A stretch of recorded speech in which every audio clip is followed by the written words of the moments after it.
discordo de você. Jogo 6 de terça-feira, uma coisa chata. Ele tinha mercado na Europa. Chama pra testar pra fazer rádio, igual fez na Venezuela. A seleção embalou rumo ao Hexa 2022.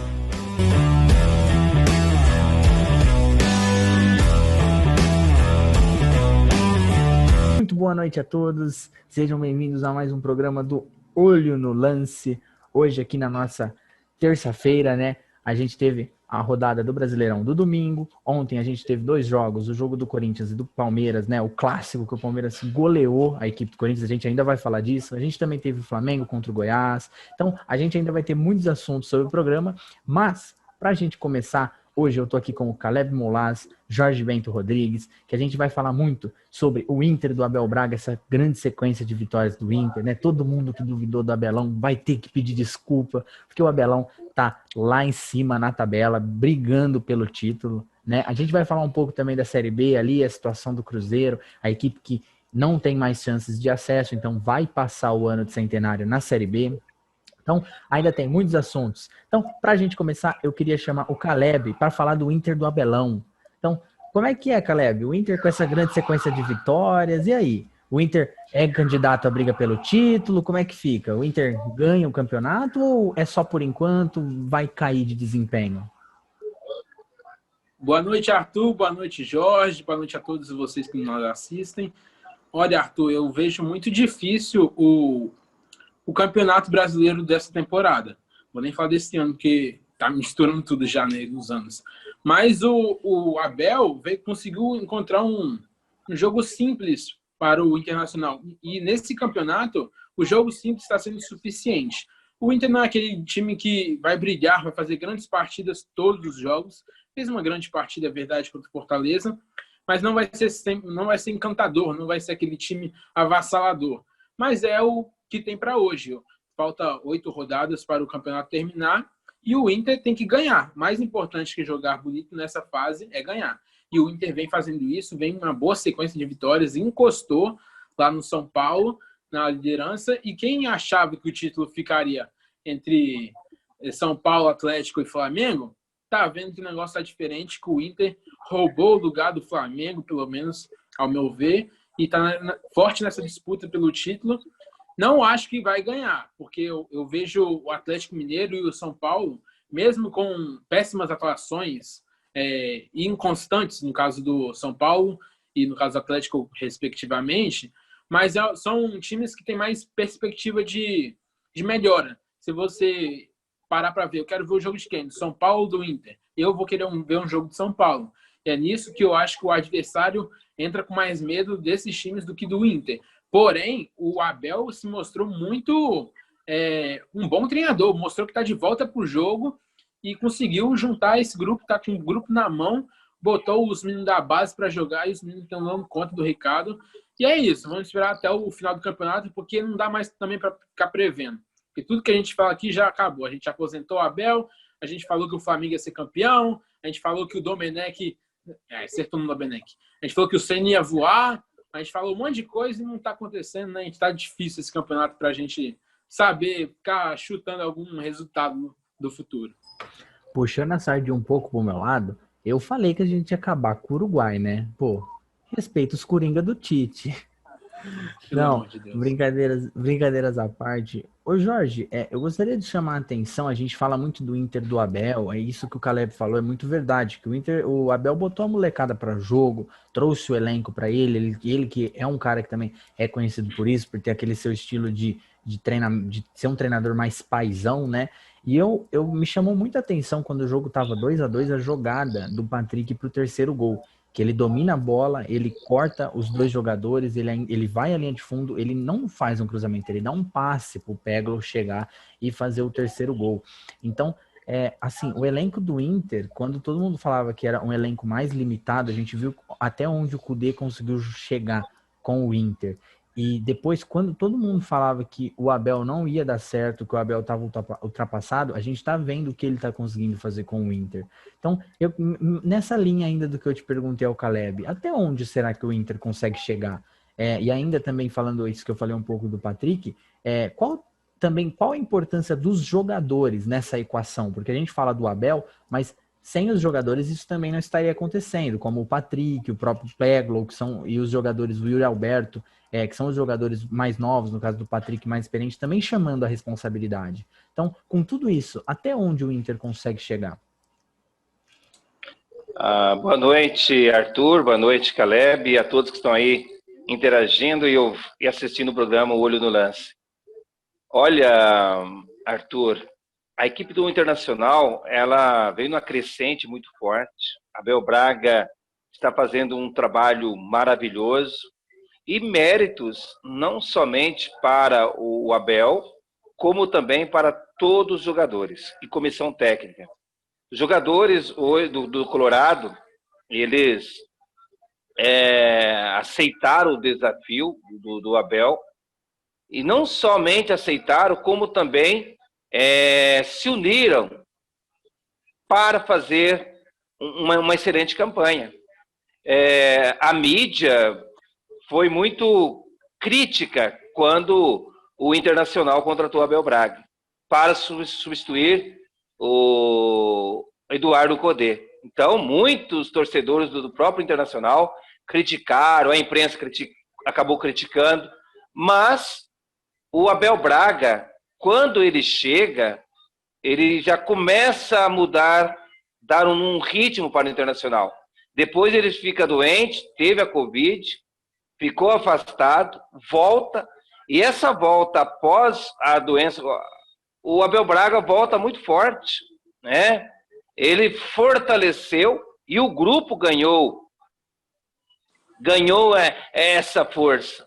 E hoje o Internacional vem fazendo uma campanha merecida em termos de conquista do Campeonato Brasileiro. A vitória de ontem por 4-2 contra o Fortaleza mostrou a grande capacidade do elenco do Internacional. Como o Caleb falou, né, da questão do Abel Braga ser um paizão, ele ser um experiente, ele conseguiu mesclar os jovens com aquele grupo mais maduro. Então, o Internacional hoje é uma equipe muito forte. Conta com um grande jogador experiente. Tem o Paulo Guerreiro, que está retornando agora ainda, que ficou um bom tempo aí parado, né? Deve voltar contra o São Paulo na quarta-feira. E perdeu o Bosquilha, outro grande jogador. E, mesmo assim, o elenco está forte. Então, essa rapaziada que acabou subindo para o profissional e que demonstraram o seu futebol e que com o Abelão ali junto deu liga. Então esse time internacional é um time forte. Eu digo bem claro hoje que o Internacional hoje é um dos times candidatos sim ao Campeonato Brasileiro. Está com 53 pontos, jogará na quarta-feira contra a equipe do São Paulo. Se vencer a equipe de São Paulo, ultrapassa o São Paulo e poderá chegar a 59 pontos e, com isso, dá os passos rumo à conquista do título. Lógico, hoje, se a gente olhar no contexto da classificação, tem 6 times brigando pelo Campeonato Brasileiro e nós vamos ver isso até o final. Do primeiro até o sexto hoje, que é a equipe do Grêmio, todas essas equipes têm chance de ser campeão. Então vai depender dos jogos, vai depender da questão emocional, a questão psicológica. Mas hoje eu vejo o Internacional muito forte e com toda a experiência do Abel Braga, esse time poderá fazer história ainda nesse ano de 2021. Só um adendo, Arthur, rapidinho, que eu acho muito interessante nesse discurso de que o campeonato está aberto, porque graças a quem organizou, ou até muita sorte também, que não tem como se prever esse tipo de coisa no calendário, quando você vai fazer o calendário. Nesses últimos 8 jogos, vamos ter confrontos completamente diretos. Os 6 primeiros ali vão ter muitos jogos entre si. Flamengo contra São Paulo, contra Inter, contra Palmeiras, contra Grêmio, Grêmio contra Inter, contra Flamengo, Tá muito... A rodada que vem tem Inter e São Paulo. E se empatar, que não é nenhum absurdo se empatar. Claro, pode ser um vencedor de cá ou de lá. Mas se empatar e os outros times de baixo ganharem, vai ser um absurdo. Eu acho que essa rodada vai ser decidida, esse campeonato vai ser decidido na última rodada. Porque do jeito que tá bem largado as traças do Campeonato Brasileiro. Mas pelo que eu estava vendo aqui, Arthur, eu fiz até toda uma preparação aqui dos confrontos. Olha só, o Internacional pega o São Paulo, depois pega o Grêmio, o Red Bull, o Bragantino, o Atlético Paranaense, o Vasco, o Flamengo, o Corinthians Sport. Quer dizer, são 8 jogos decisivos, e aí ele tem o Grêmio querendo chegar, tem o Flamengo, tem o Corinthians querendo uma vaga Libertadores, quer dizer, são adversários fortíssimos para a equipe internacional. Pedreira, como nós dissemos, né? Aí tem o Atlético Mineiro, que tem o Grêmio, que tem o Santos, que tem o Vasco, que tem o Fortaleza, que tem o Goiás, o Fluminense, Bahia, Sport e Palmeiras. Eu vejo o Atlético Mineiro hoje, tem um confronto com times que ele poderá levar vantagem. Nesse quesito aqui. É que dentre esses times desculpa interromper, o problema é que dentre esses times, o Atlético Mineiro, para mim, é o mais inconstante. Você nunca vai saber se o Atlético vai ganhar ou vai perder aquele jogo, porque uma hora ele faz um jogo excepcional, outra hora ele faz um jogo muito mal. O Flamengo eu não coloco mais na briga pelo título, pelo momento que vive, eu não acredito que vá se recuperar até lá. Eu torço para que sim, mas pelo bem do campeonato, inclusive. Mas eu não acredito. O Atlético, por mais que tenha essa sequência fácil, a gente viu durante o campeonato ele perder muitos pontos para times teoricamente mais fáceis. Pedreira. O Flamengo tem Palmeiras, Atlético Paranaense, Grêmio, Sport, Vasco, o Red Bull, Bragantino, Internacional e São Paulo. Quer dizer, os 2 últimos jogos do Flamengo é contra o Internacional e São Paulo. Para você, né, para a gente ver, então, como que vai ser emocionante essa reta final do Campeonato Brasileiro. E o Arthur, tá mutado, Arthur. Eu? Agora, foi? Foi.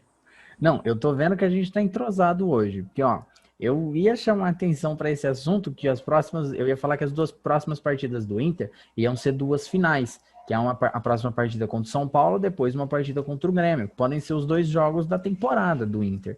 E vocês chamaram a atenção para o restante dos confrontos. Então, como a gente vai falar da briga pelo título no segundo bloco do nosso programa, eu gostaria que vocês segurassem um pouquinho aí o assunto, que já a gente volta nele para a gente conversar um pouquinho melhor, que eu também separei alguns dados e a gente conversa um pouco melhor, né? A gente agora estava falando do Inter, falamos um pouco da briga pelo título, já um pouco de spoiler, né? Ali um trailer do que a gente vai comentar no segundo bloco, mas agora a gente vai mudar de assunto. A gente muda a página, agora o assunto é Série B.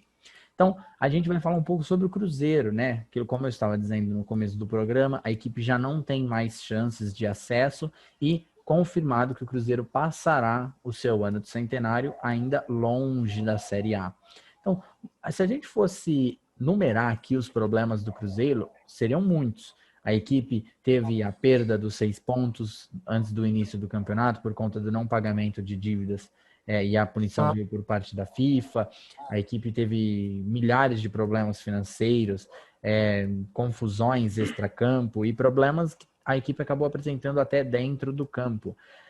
Diferente de outras equipes da Série B, o Cruzeiro ele não teve um surto de Covid, ele não teve outras adversidades, como, por exemplo, o Juventude, o CSA sofreram. Mas mesmo assim, o Cruzeiro, ao longo da competição, como o Ney Franco, agora com o Filipão um pouco melhor, mas ainda muito inconstante, o Cruzeiro acabou não confirmando esse acesso como era de talvez se esperar, como outros grandes já fizeram. Então, agora, o Cruzeiro ficando mais um ano na Série B, sem esse dinheiro da cota de televisão que viria caso jogasse a Série A, qual que é a perspectiva de futuro para o Cruzeiro? A torcida que antes talvez estaria um pouco, até mesmo que pessimista por conta de tudo que estaria acontecendo, ainda sobrava um pouco de confiança, esperando que o Cruzeiro fosse retornar à Série A, que a equipe pudesse se reerguer até que rapidamente. Mas, pelo visto, não é o que pode acontecer. Então, assim, o que a gente pode esperar do Cruzeiro a partir de agora, para o fim dessa temporada e para o começo da próxima? Que a equipe vai se reerguer e espantar tudo que está acontecendo, ou que o Cruzeiro ainda vai penar para subir novamente para a Série A e conseguir voltar ao patamar que estava antes, Jorge?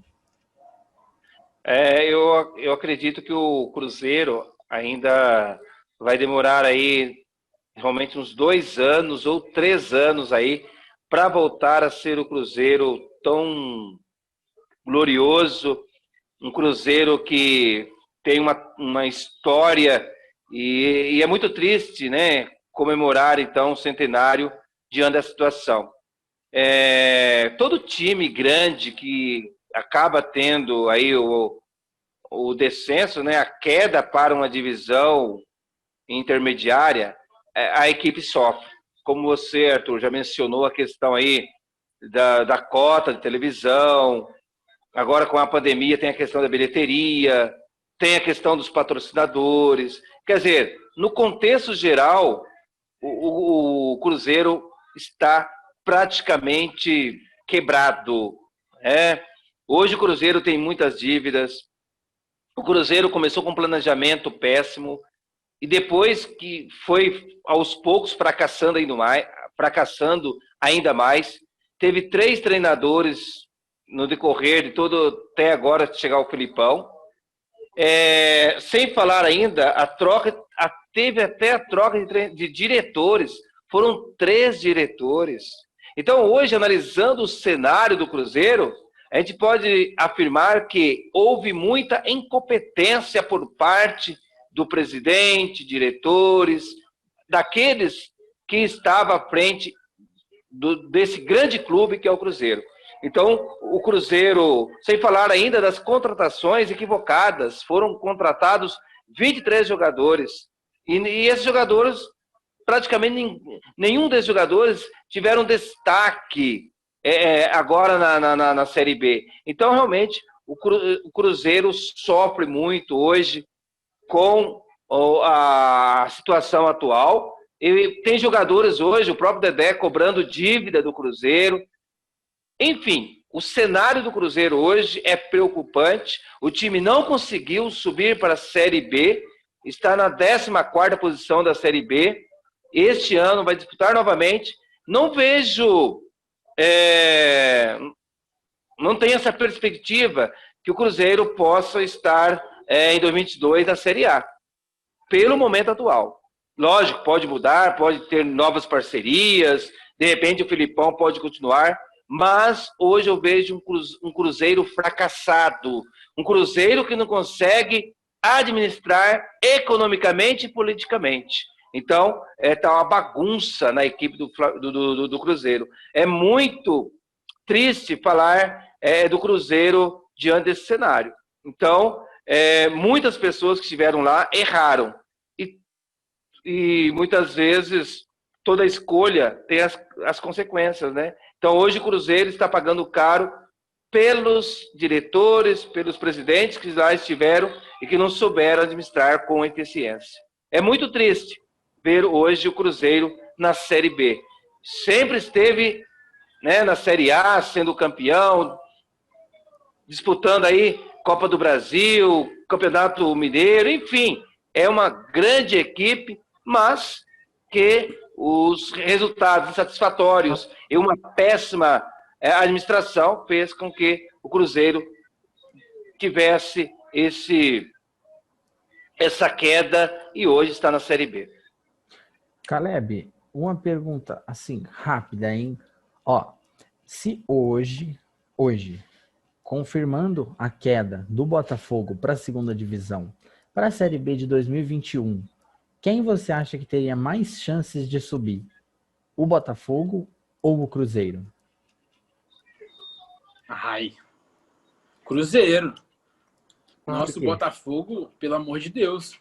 É impossível. O Botafogo entregou o gol A fase do Botafogo só não é pior do que a do Cruzeiro, só que o Cruzeiro já está lá embaixo, não tem como piorar na teoria. O Botafogo tem como piorar. E ano que vem não vai ganhar o dinheiro que ganharia. O Cruzeiro já está meio que... Foi um ano de acostumado para... Né? Ele tem o norte. Vou fazer diferente do que eu fiz esse ano para subir. O Botafogo vai chegar naquela pressão absurda. E sei lá, né? Gostei, Caleb. Gostei do seu raciocínio. E eu concordo um pouco com você que o Cruzeiro meio que... Eu acho que o que você quis dizer é que o Cruzeiro meio que tem para onde ir, né? Já passou esse um ano de reformulação, a ferida já veio.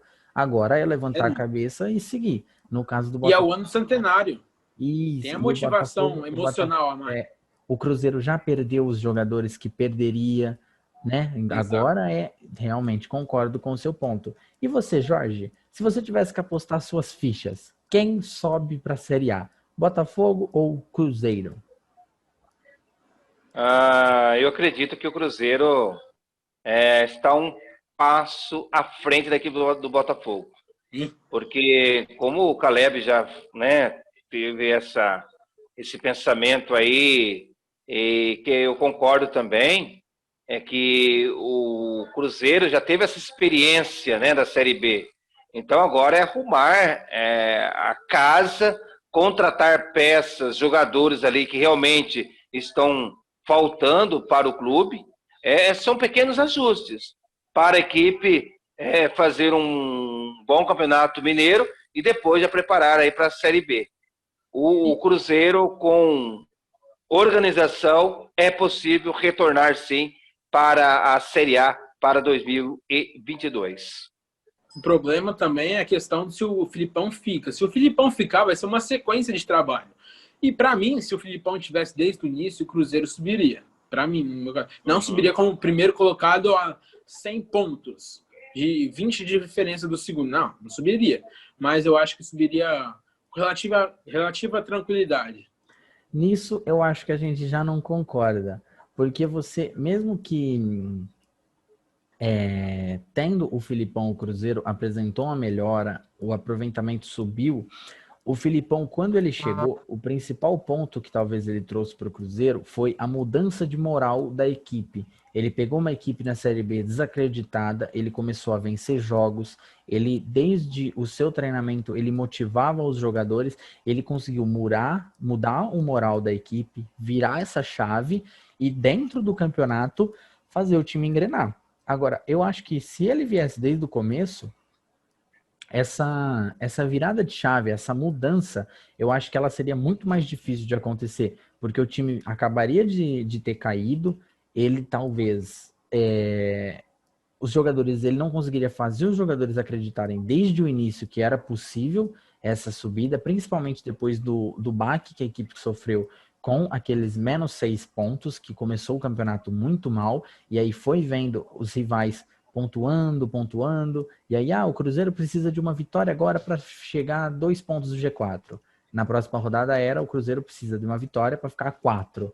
E esse número foi aumentando. Então, talvez, se o Filipão, é lógico, ele é um grande treinador, e isso é indiscutível, ele é um grande treinador. Mas eu acho que desde o começo, essa mudança que ele trouxe para o Cruzeiro seria um pouco mais difícil de acontecer. Então aí teria que ser mais na técnica. E eu acho que a equipe do Cruzeiro ainda apresenta falhas muito grandes. Tanto que essa inconstância da equipe, que não consegue ser constante, não consegue manter uma boa sequência depois da primeira que conseguiu com o Filipão, se deve muito por causa disso. A equipe, mesmo que ainda tentando muito, com muita raça, a equipe apresenta falhas muito grandes, que acabam ficando expostas contra as equipes que, por exemplo, contra o Guarani, quando a equipe empata em 3-3, com um grande jogo, mas mesmo assim ainda sofrendo muito na sua transição defensiva. Então, talvez sim, o Filipão poderia subir com a equipe do Cruzeiro, mas não acho que esse ano seria o caso. E para o ano que vem, vou com a opinião de vocês. Se eu tivesse que apostar entre Cruzeiro e Botafogo, apostaria no Cruzeiro, como já disse, tinha concordado com o Caleb. Então, pessoal, agora aquele cortezinho que a gente sempre tem em todos os nossos vídeos, No segundo bloco, a gente ainda vai conversar muito sobre a goleada de hoje do Palmeiras sobre o Corinthians, 4-0 em casa, goleada que dá muito moral para o Palmeiras para seguir disputando o título no Brasileirão, também para o final da Libertadores, agora no final do mês. Então, ainda tem muita coisa por aí, a gente vai falar um pouco dessa briga do título, que a gente chegou a comentar lá no começo. Então não saiam daí, vai ter um cortezinho, a gente vai passar uma vinheta e já estamos de volta com mais um pouco do nosso programa Olho no Lance.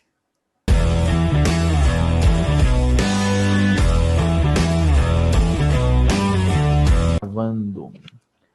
Bora continuar, galera, o nosso papo. Mais uma vez estou aqui com o Caleb Molazo, Jorge Bento Rodrigues, para a gente dar continuidade à nossa conversa. Antes de tudo, se você tá aqui até agora e não se inscreveu no canal, aí não dá, né, guerreiro? Como diria o Theo José, não é assim.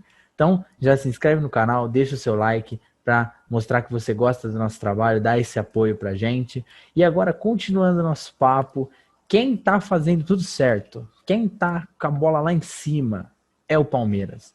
Palmeiras que, agora há pouco, né, no horário da gravação do programa, acabou de fazer 4-0 na equipe do Corinthians, um jogo que era importantíssimo, tanto para a equipe do Palestra, quanto para a equipe corintiana, mesmo que com talvez ambições diferentes, um clássico, nessa altura do campeonato, é um clássico sempre muito importante, que é um divisor de águas, que pode definir muito para o restante da temporada para as equipes, e hoje o Palmeiras entrou realmente para ganhar. O Palmeiras entrou, fez uma grande partida, foi melhor tecnicamente, mentalmente, se manteve bem a partida toda, grande partida de Luiz Adriano, o Rafael Veiga, 2 gols, o craque da partida, um jogador que tem uma identificação muito grande com a torcida do Palmeiras, né? Um jogador que é palmeirense declarado. Então, assim, é muito legal quando a gente vê um jogador que tem realmente uma identificação com o clube que joga.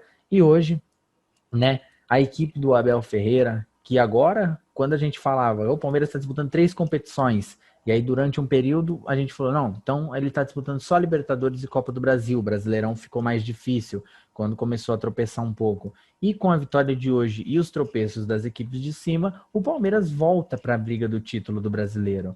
Então, assim, a equipe do Palmeiras agora, a gente volta a dizer que o Palmeiras está disputando 3 competições com a vitória de hoje. Então, passar a bola pro Jorge. Jorge, e aí, o que você achou da partida de hoje? Como é que acontece essa goleada? A equipe do Corinthians estava muito desligada, a equipe do Palmeiras que estava bem demais. Como é que se desenhou esse jogo hoje, lá no Allianz Parque? Como diz, estava tudo desenhado para a equipe do Palmeiras, né? O Abel Ferreira mandou a campo uma equipe bem diferente, né? Que é praticamente a equipe titular, né? Antes da partida havia comentários que o Palmeiras viria com um time praticamente misto, mas o Abel Ferreira acabou aí surpreendendo, colocou os 11 jogadores que ele acreditava que seria essencial para que o Palmeiras pudesse, então, construir mais uma vitória, e construiu com muita capacidade.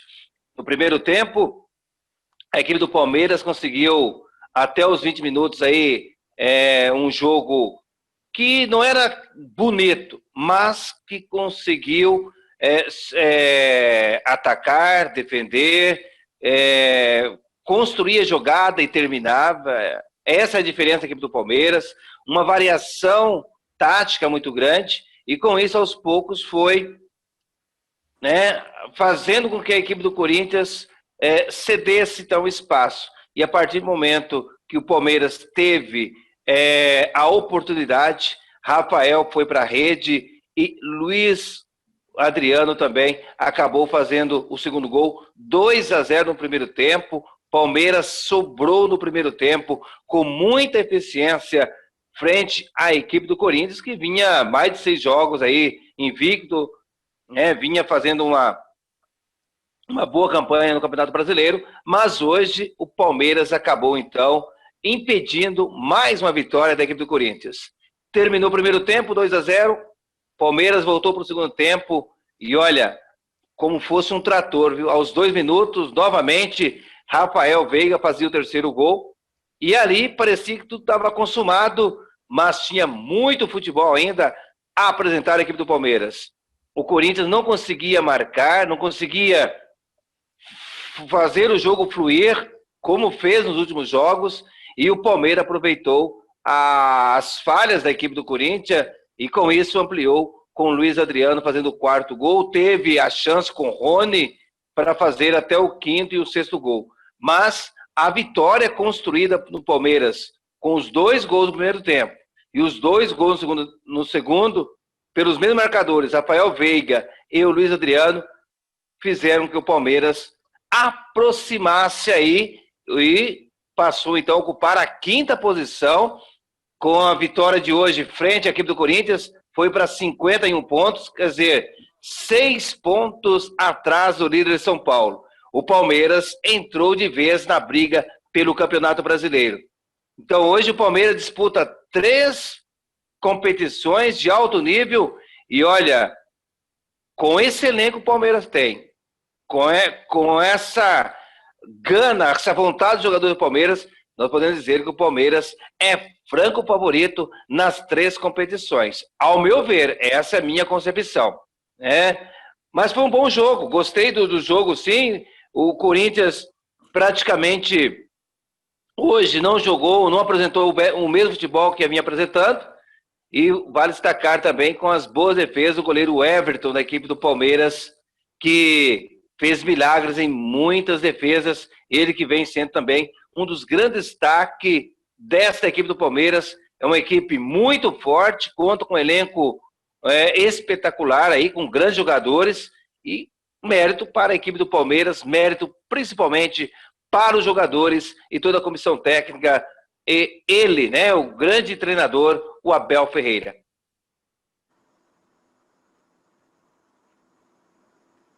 Tá mudo de novo, Arthur. Ainda tá mudo. Continua mudo. Agora tem que estar indo. Aí. Agora foi louco.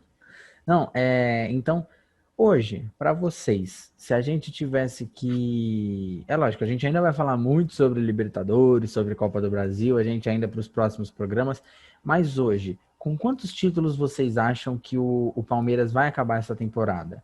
Dessas 3 competições que ele está disputando, ele acaba com os 3, com 2? Quantos títulos o Palmeiras vai conquistar nessa temporada? Eu acho que nenhum. Porque eu vejo o Santos mais forte que o Palmeiras. Eu vejo o Grêmio na Copa do Brasil mais forte que o Palmeiras.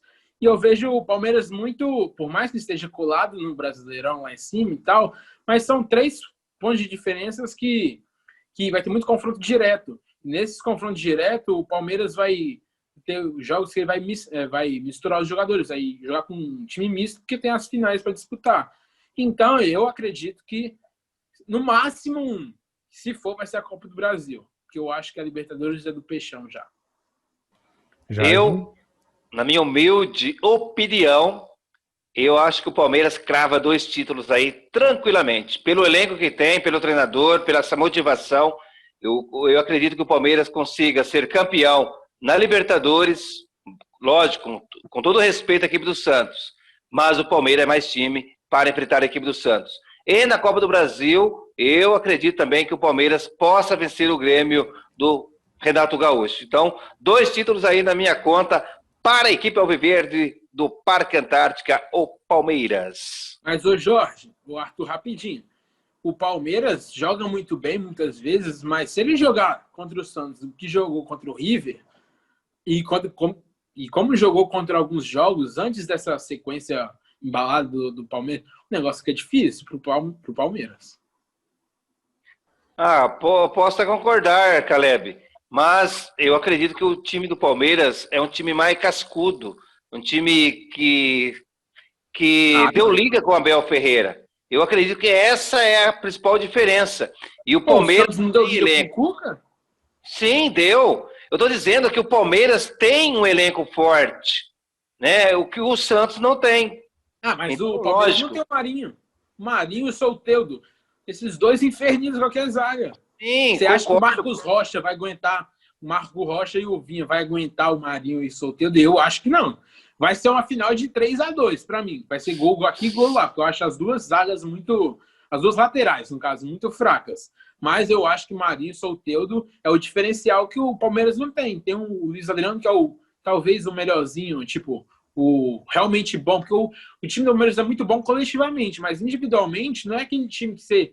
Nossa, que vontade de ver esse time que tem grandes estrelas. Que isso, Caleb. A equipe tem o Gabriel. Tem o Luiz Adriano só, cara. Não, a equipe tem o Gabriel Menino, que é um grande jogador e Mas joga. ele é lateral, ele Você joga tem- lá atrás. Não joga, ele é um volante. Hoje ele atuou pela meia direita, junto com... Então, mas ele joga muito, muito atrás, ele joga de volante, às vezes pega lateral, Mas às hoje ele vezes jogou sobe de um pouquinho. ponta, ele joga jogos Ele é como muito ponta. bom, não nego que ele é muito bom. Para mim, ele é muito bom, excelente. Para mim, das revelações do Palmeiras é a melhor. Mas não é aquele cara que você enche o olho de ver jogar, entendeu?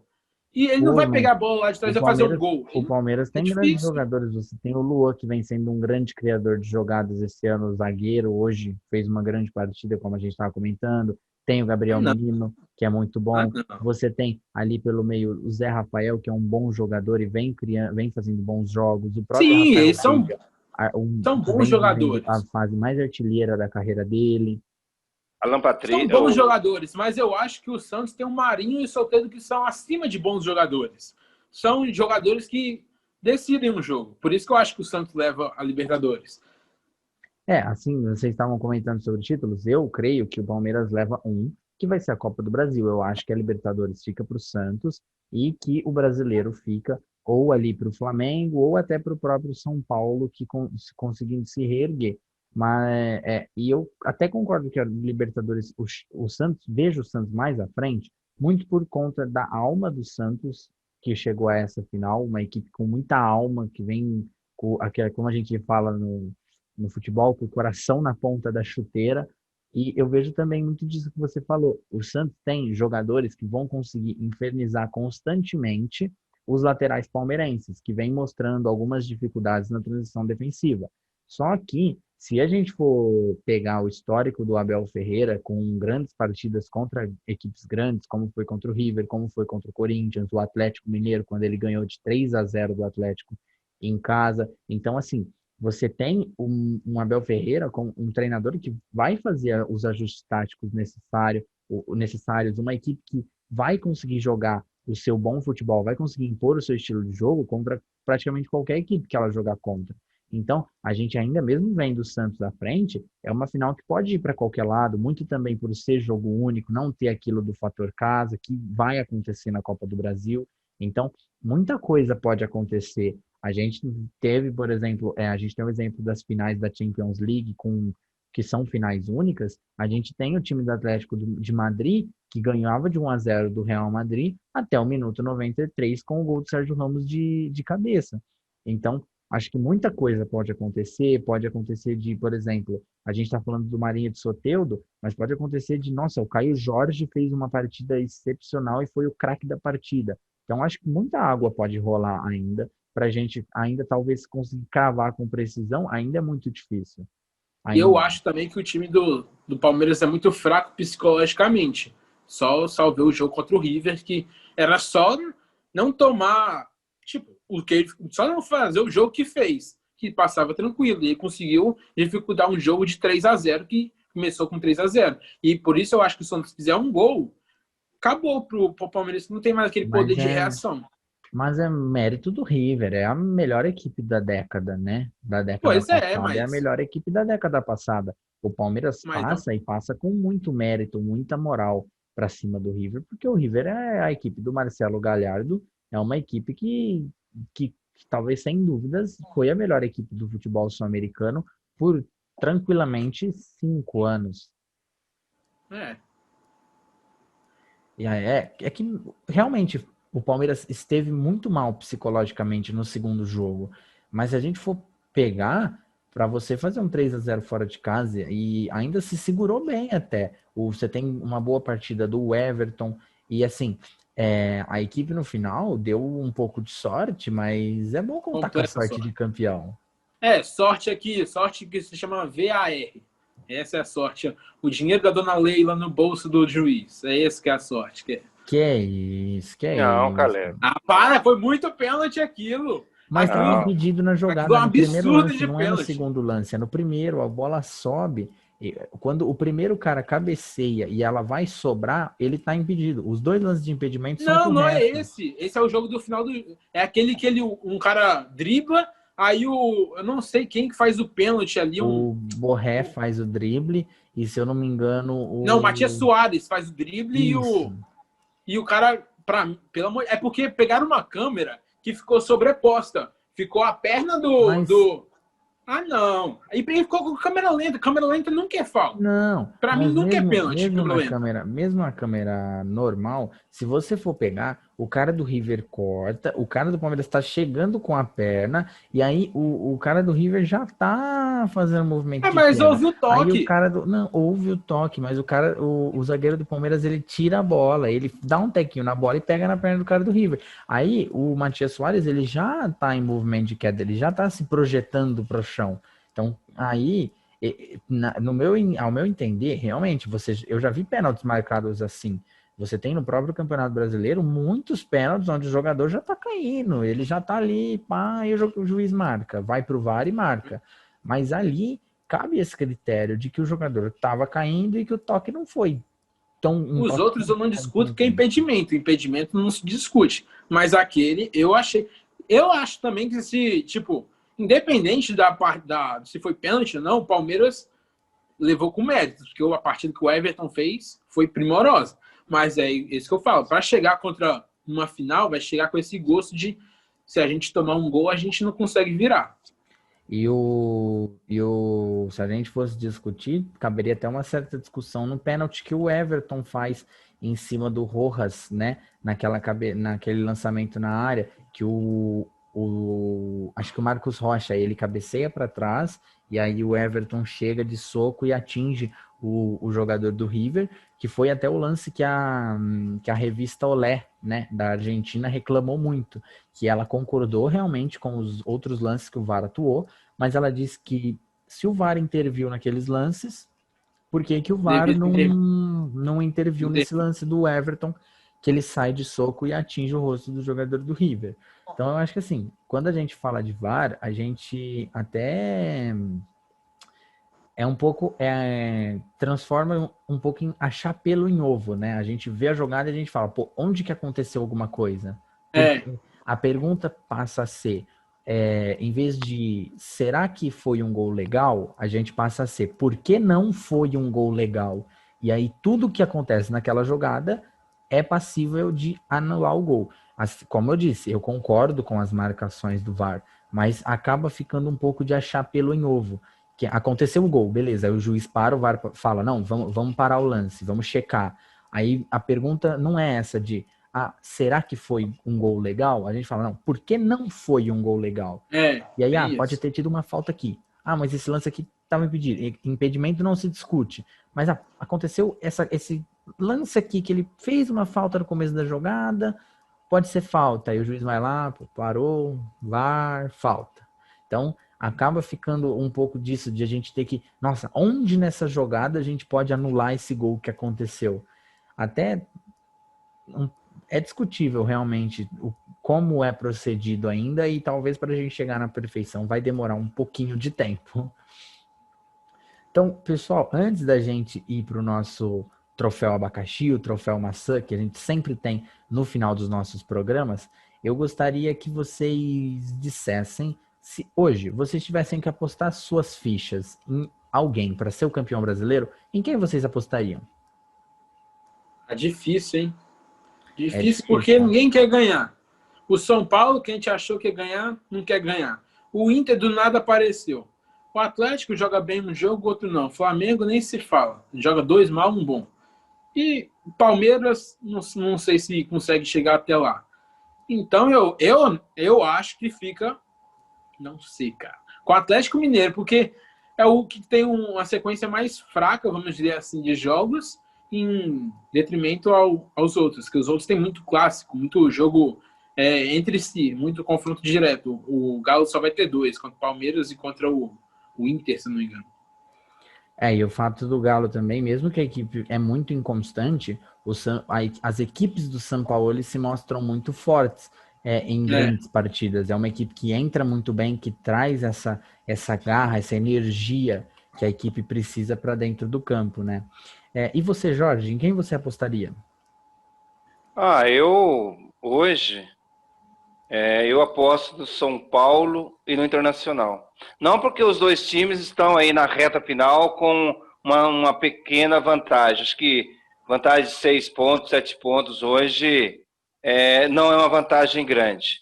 Mas, pelo retrospecto e pela campanha que fizeram até agora, é nesse quesito que eu estou mencionando, então, a possibilidade do Internacional e São Paulo serem campeões, né? Conquistar o título do Campeonato Brasileiro. Mas aí tem a concorrência aí do Atlético Mineiro, Flamengo e Palmeiras, mais 3 equipes aí, e o Grêmio concorrendo por fora, né? Vai ser uma reta final muito empolgante, já está sendo, né? Principalmente da partida de hoje, da rodada de hoje, mas vai ter muitos confrontos aí, muito significantes. Certo, eu não concordo com nenhum de vocês. Não, brincadeira.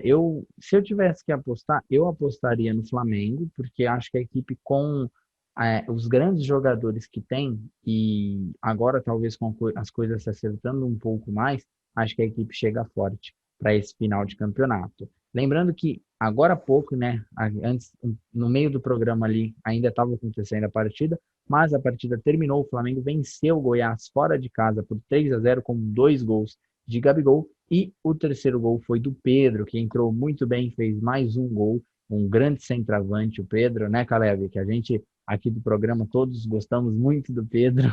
Aquele golaço que ele fez, né? Aquele golaço chapado de qualidade no ângulo. Não, chegando no fim da temporada, os prêmios de melhor do ano, o seu voto eu vou reservar para o Pedro. Mas brincadeiras à parte, agora a gente parte para a última parte do nosso programa, o troféu de abacaxi e o maçã. O troféu de abacaxi, que a gente premia o pior da rodada ou da semana. Alguma situação muito inusitada, um erro muito grave de arbitragem, uma diretoria que falhou, um jogador que deu uma declaração totalmente desproporcional, ou então alguma equipe que está indo muito mal no campeonato. E o troféu maçã é o contrário, é aquele troféu bom que todo mundo quer ganhar, né? É o troféu quando a equipe está muito bem, quando o jogador marca gols, né? Então, hoje, Caleb, para você, quem merece o troféu abacaxi?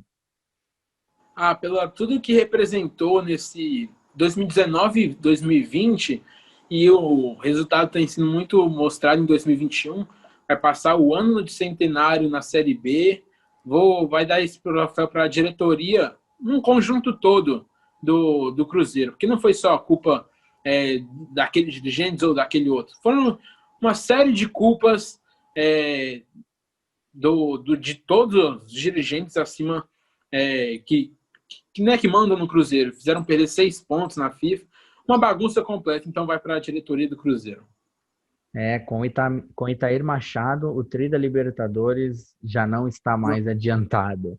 E você, Jorge, quem merece o troféu abacaxi de hoje? Olha, eu vou concordar plenamente com o nosso grande amigo Caleb.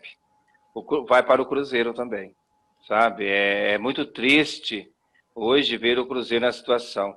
Caiu para a Série B, não conseguiu voltar para a Série A e vai completar o 2º ano na Série B.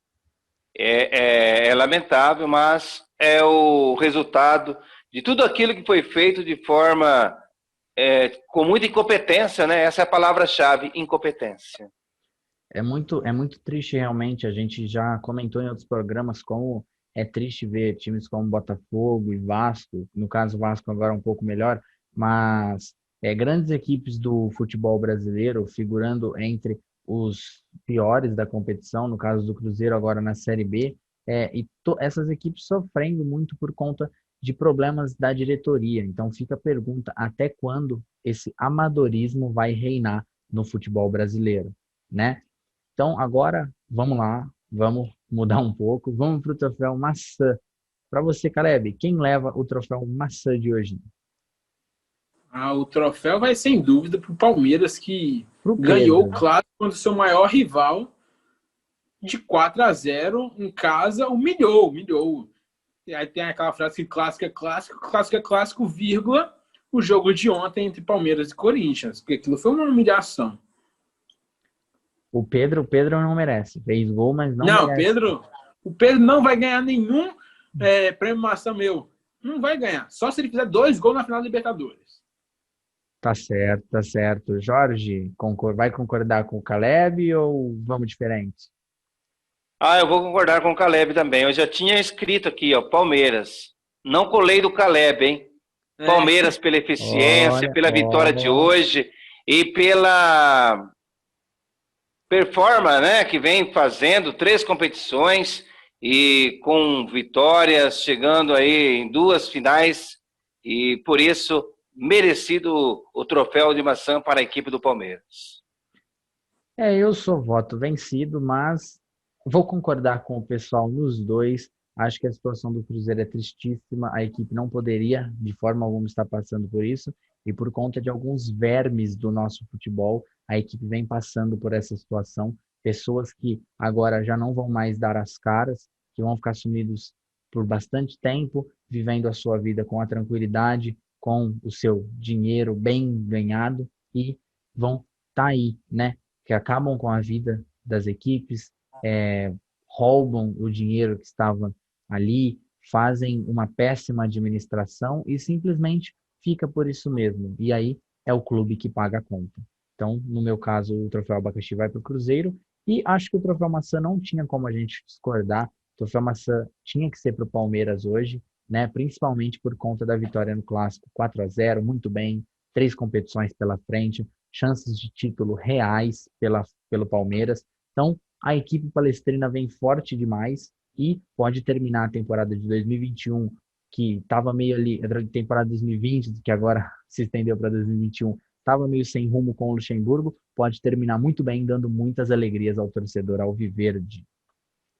Finalizando agora, a gente entregou o prêmio, o troféu abacaxi, o troféu maçã. Se caso algum dos vencedores quiserem retirar o prêmio, é só chamar. A gente está super aberto para conversar, mais uma vez falando isso. Queria agradecer a participação do Caleb, do Jorge Bento, mais uma vez. Dizer que hoje o Rafa e o Nauber tiveram alguns problemas e não puderam participar, mas que com certeza semana que vem eles vão fazer de tudo para estar aqui com a gente de novo.